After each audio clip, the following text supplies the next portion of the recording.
Hi, this is Victor, and in this video, Trump is compared to some traits that constitute a fascist. Please watch this video.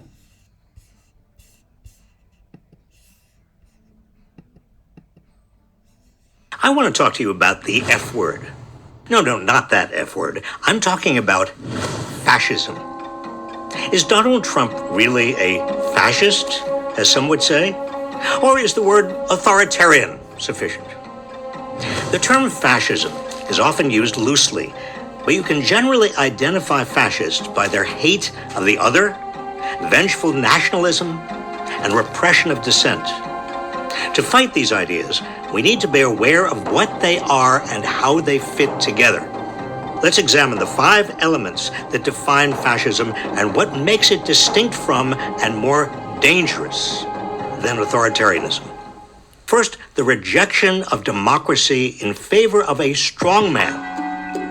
Authoritarians believe strong leaders are needed to maintain stability, so they empower strong men, dictators, or absolute monarchs to maintain social order through the use of force. But fascists view strong leaders as the means of discovering what society needs.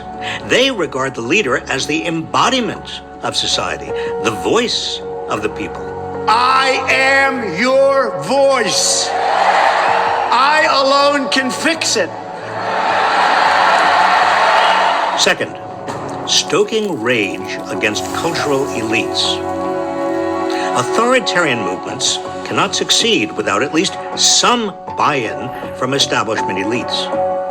While fascist movements often seek to co-opt the establishment, they largely depend on fueling resentment and anger against presumed cultural elites for supposedly displacing regular people.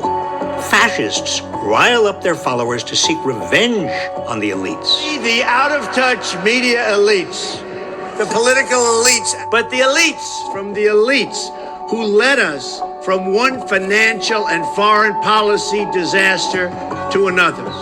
They create mass political parties and demand participation. They encourage violence. You know what they used to do to guys like that when they were in a place like this? They'd be carried out on a stretcher, folks. Like to punch them in the face, I'll tell you. Knock the crap out of them, would you? And we fight. We fight like hell. Third, nationalism based on superior race and historic bloodlines. Authoritarians see nationalism as a means of asserting the power of the state. For fascists, the state embodies what is considered a superior group based on race, religion, and historic bloodlines. To fascists, the state is a means of asserting that superiority. When Mexico sends its people, they're not sending their best. They're not sending you. They're not sending you. Fascists worry about disloyalty and replacement by groups that don't share the same race or bloodlines. And I think any Jewish people that vote for a Democrat, I think it shows either a total lack of knowledge or great disloyalty. Fascists encourage their followers to scapegoat, expel, and sometimes even kill such others. Fourth, extolling brute strength and heroic warriors. The goal of authoritarianism is to gain and maintain state power at any cost. For authoritarians, strength comes in the form of large standing armies that can enforce their rule. They seek power to wield power. Fascists seek state power to achieve their ostensible goal, achieving their vision of society. Fascism accomplishes this by rewarding those who win economically and physically, and denigrating or even exterminating those who lose. Fascism depends on organized bullying, a form of social Darwinism.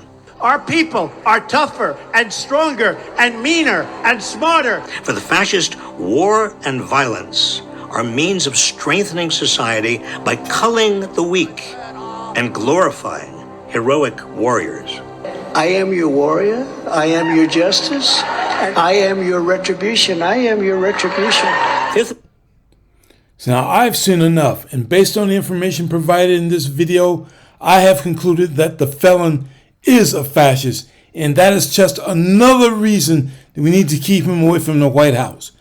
I don't want a fascist felon as President of the United States. Thank you for watching.